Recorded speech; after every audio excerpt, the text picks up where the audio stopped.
अस्सलाम वालेकुम। आज जो है मैं आपको जरयान के बारे में बताऊंगा। जरयान क्या है, इसकी कितनी अक़साम होती हैं और इसका जो है इलाज कैसे किया जाए, इसकी वजूहात क्या हैं।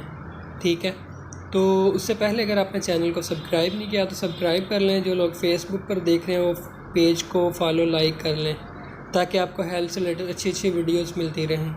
तो जरयान जो है ये मनी होती है जो आजकल नौजवानों में जो है नौजवानी में ये मसला बनता है।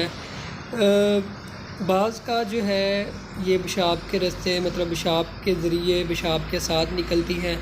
बाज़ का जो है ये चलते फिरते उठते बैठते भी निकलते रहते हैं कतरे। ठीक है, अगर आपको मतलब शहवानी ख़यालात सेक्सी ख़यालात वगैरह की जब आते हैं उस दौरान अगर आपको सफ़ेद सा पानी आएगा तो ये भी मतलब जरयान में आता है। जरयान ही इसको कहा जाता है, लेकिन इसका कोई साइड इफ़ेक्ट नहीं है, इसका नुकसान नहीं, इसको आप जरयान नहीं कह सकते। ठीक है, अगर आपको कब्ज़ है, कब्ज़ की वजह से आपको ज़ोर लगाना पड़ता है तो उस दौरान भी अगर आपको मनी का खराज हो जाता है तो ये भी आपको जरयान नहीं गिना जाएगा, ये भी आपकी बीमारी नहीं गिनी जाएगी।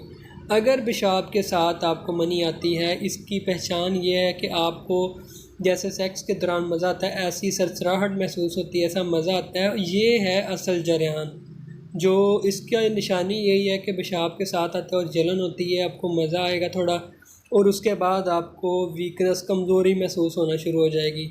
ये असल जरयान है। बाकी अगर आपको वैसे शहवानी ख़यालात कब्ज़ वगैरह की वजह से आता है तो वो मतलब उसको इतनी बीमारी नहीं समझा जाएगा। अगर इस चीज़ को आप जो मैं आपको बता रहा हूँ पेशाब के साथ आते हैं और उसके बाद आपको कमज़ोरी महसूस होती है, अगर ये आपको जरयान है तो फिर आपको इसका इलाज करवाना चाहिए। इसकी वजूहात जो हैं पोर्न वीडियो देखना, हर वक्त सेक्सी ख़यालात माइंड में आना, सेक्सी बातें करना और जो है फ़ास्ट फूड तली चीज़ें खाना, ये इसकी वजूहात हैं। इसका जो इलाज मैं आपको बहुत आसान सा बताऊंगा। आपने सफ़ूफ़ मगलज़ लेनी है करशी की। ठीक है, इसमें आपने थोड़ा 10-20 रुपए का इसबगोल का छिलका जो है वो डाल लेना है। आधी चम्मच आपने सुबह, आधी चम्मच शाम को लस्सी या पानी के साथ आपने खा लेना है। परहेज़ आपने फ़ास्ट फूड तली चीज़ें बाज़ारी चीज़ें इन चीज़ों से परहेज़ करना है। पानी का ज़्यादा इस्तेमाल करना है। अगर आप पोर्न वीडियो वगैरह देखते हो तो वो छोड़नी है। अपने आप को मसरूफ़ रखना है, नमाज़ पढ़नी है, मोबाइल का कम इस्तेमाल करना है। तो इंशाल्लाह ये 1 हफ़्ता 15 दिन महीना इस्तेमाल करें, इनसे आपकी मनी भी गाढ़ी हो जाएगी और आपके खतरे भी रुक जाएंगे। तो अगर आप मज़ीद कुछ पूछना चाहते हैं तो कमेंट करें। मिलते हैं नेक्स्ट वीडियो में। अल्लाह हाफ़िज़।